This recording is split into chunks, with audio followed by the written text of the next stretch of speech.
I figured that the topic of GMOs, or genetically modified organisms, or the ethics around genetic modification would come up as something relevant to the video that I put out the other day about how to eat corn. And sure enough, somebody asked me the question, and I wasn't surprised. I was actually going to go ahead and make a preemptory video regarding genetic modification and my feelings about it, regardless. Especially in light of the fact that the corn, in particular, part of the reason that I love corn so much is my associating it with the Americas. Like, corn is an indigenous plant from here and from this continent, and so that is part of my love for corn, is knowing that it came from here. And we're talking about thousands of years of careful agriculture went into producing the corn that we're eating today here. And so I like corn, and yet corn is one of the main plants that is being genetically modified by companies like, and especially, Monsanto. Monsanto has been getting a bad rap for their genetic modification of corn, rice, beans, other products, and in many ways, rightly so, they've been getting a bad rap, but not necessarily in just the fact that they're genetically tampering with these species. Because, like, for myself, I don't demonize genetic modification or science, or tampering with organisms. In fact, in my perspective, there has been genetic modification since the dawn of time. Like, since the first organisms. Natural selection, the process of evolution, is genetic modification. It's maybe a less conscious selection, a less conscious genetic modification, but it's always been operating in the life system. It's just part of us. More recently, in agriculture, all of agriculture is very conscious genetic modification. Corn came from a grass that was groomed carefully for thousands of years to become maize and eventually corn. And that was due to careful selection of the best seeds, of the best plants, and using those for the next harvest and the next and the next. Over many generations, we arrive at these big juicy ears of corn like the one I was eating on my video. And that big juiciness is not due to genetic modification. The bigness and juiciness was through that grooming, through that regular agricultural grooming, which is, okay, it is genetic modification. This is my point. It is genetic modification. It's not laboratory genetic modification, but laboratory genetic modification is just the latest kind of tweak on the way that this stuff is done. But it's been done since the dawn of time. Like I'm saying, it's part of evolution. It is part of our life system to genetically modify and produce better and better, or not necessarily better, but to enhance relationships between organisms in ways that are beneficial to life. And so when it comes to the corn, like, I've heard it many times, and I think it was brought up the other day in the question that was put to me was, the original American corn that was grown here indigenously might not resemble the corn that we have today. Well, it does, actually. I've been to a lot of the old Anasazi archaeological sites in the Southwest where corn was just first coming into play, and that old corn absolutely resembles, if you saw any of those old ears of those old corn husks and stuff, or not corn husks, corn cobs in archaeology sites, you would recognize it like that. That's corn. Yeah, corn. It's totally recognizable. It's also visually a little bit different. It's a smaller ear of corn than what we got today, a big one like I was eating. But we're talking about hundreds of more years of careful selection, once adopted by Europeans to bring it from one thing to this other thing. It's still one continuous tradition of selection, and by selection, genetic modification. Now, what they're doing in laboratories today is actually like tampering with the genes directly, trying to directly control rather than just choosing a seed and using that to try to tamper with the genes to try and make the next generation an even better generation, or even a generation that has the traits that you want. Now they're going down to the microscopic level and trying to change the genes right there so that the next generation has these certain qualities. Now, what are those qualities?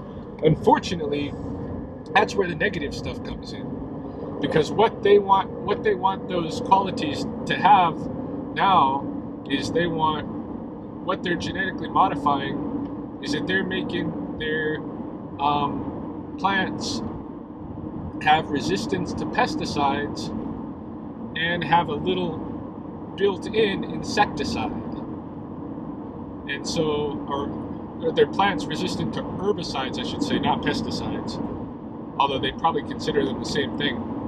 Herbicides, because when there's other plants that grow around in the cornfield, they want to be able to spray those plants and get rid of them, but not kill the corn. So they're genetically kind of injecting some of this, a little bit of this herbicide into the genes of the corn, so that they can go ahead and spray and it's not going to kill the corn. Unfortunately, then there's a little herbicide in the corn that you eat, right? And the same thing with the insecticide. They want the corn to repel insects, so they got to put a little bit of their insecticide in there to naturally repel insects. Now, the problem with this is that, again, you got a little insecticide in there genetically, and now these plants may be killing off important insect species. Like, they may very well have some impact with what's going on with the bees, for instance, the honeybees, and the diet of the honeybees. Well, the honeybees are a European species anyway, so I don't really, I'm not really all up in arms of whether the European honeybee gets annihilated from North America. There were lots of bees here before them. Now, whether they'll be affected or whether they are being affected by these genetic modifications is another story. But anyway, so you see there is some negatives in that, and in fact some potential harmful health effects, because there have been studies with rats that have shown that when rats eat genetically modified corn and are on that diet, it does seem to have a negative effect on their kidneys, their liver, and these kind of organs that cleanse and purify the body. So that's a problem, right? So there are negatives to it, but just looking at genetic modification as a whole as something that's bad is not right. What's bad is the way that a company like Monsanto is willing to use the technology to do things that can endanger us, that can endanger other species. And one of the worst things that they're doing, in my opinion, is they're stealing our food and calling it theirs. Because when they make that little genetic modification tweak, they patent that and they make that theirs. And then anybody that wants to grow corn has to buy seeds from Monsanto. You can't keep the seeds from your corn and regrow it without paying them, because they own it. That's their patent, that gene.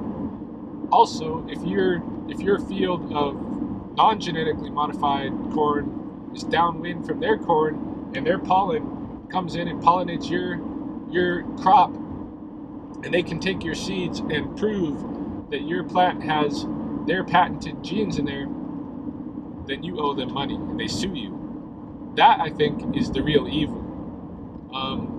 And this is also part of why I think we should not vilify genetic modification, but look at it as something that's always been happening, and that people have, and agricultural people have always been engaged in. Because from my perspective, Monsanto owes the native people of North America so much money. It's ridiculous, because the native people of North America spent over 5,000 years, maybe 7,000, 10,000 years grooming this plant genetically. Monsanto comes and in 1 year makes a little tweak, and suddenly their patent and that whole plant is theirs is bullshit. So they owe for those thousands and thousands of years. Now take the kind of like lawsuits that they've been having against other farmers who have broken their patent. Take that kind of money, multiply it by thousands and thousands of years and the contributions of millions of agricultural scientists genetically modifying their plants, and you can see that Monsanto should be just sunk. They should be gone, because when they start playing that patent game, they're stealing our food. They're claiming the ownership over our food inheritance that has been thousands of years in the making, and that's the big evil to me. That's the big evil bogus thing.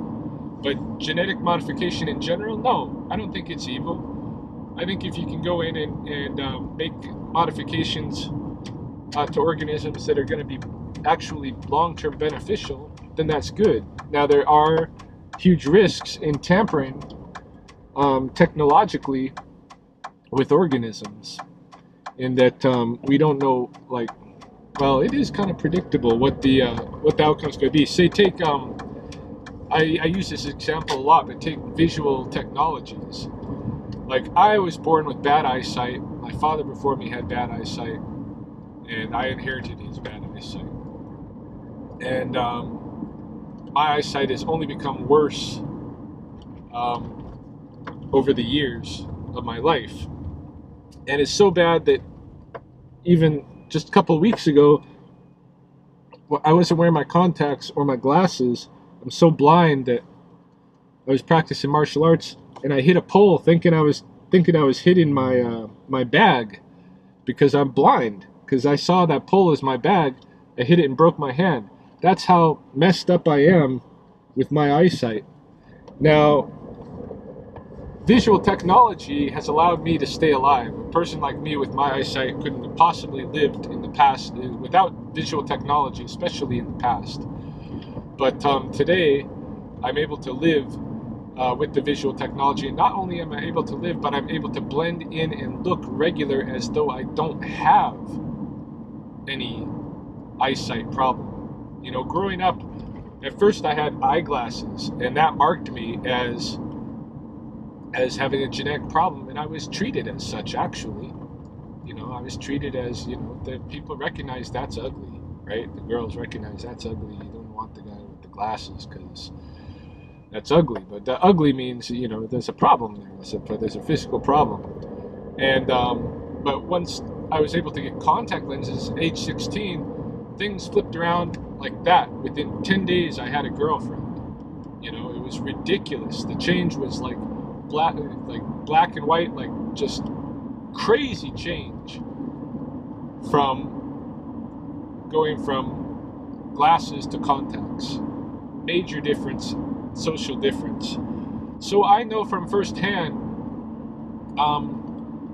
that what that technology can do for you socially. And if you think about that, what it is that I'm masking my genetic deficiency. And this is the danger of technologies, is it enables us to overcome our genetic deficiencies and mask our weaknesses in ways that will also enable us ultimately to perpetuate them into the next generation. and make it worse over several generations, to the point where I don't doubt that there'll be a future where human beings are just born blind regularly because we've been grooming this bad eyesight. Now I look around and see almost everybody has glasses or contacts. There's very few people with 20/20 vision. So I understand that as the threat of misuse of technology.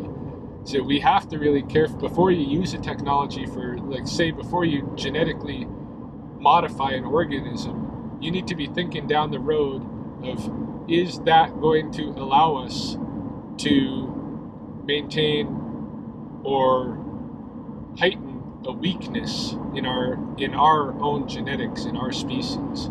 If that's the case, then we need to stay away from that. Or is that genetic modification going to potentially weaken our ecosystem in some manner, some significant manner? These are the things that I think need to be considered. It's not that genetic modification is bad, it's that people are not being careful in how they're using that technology, and that may end up harming us.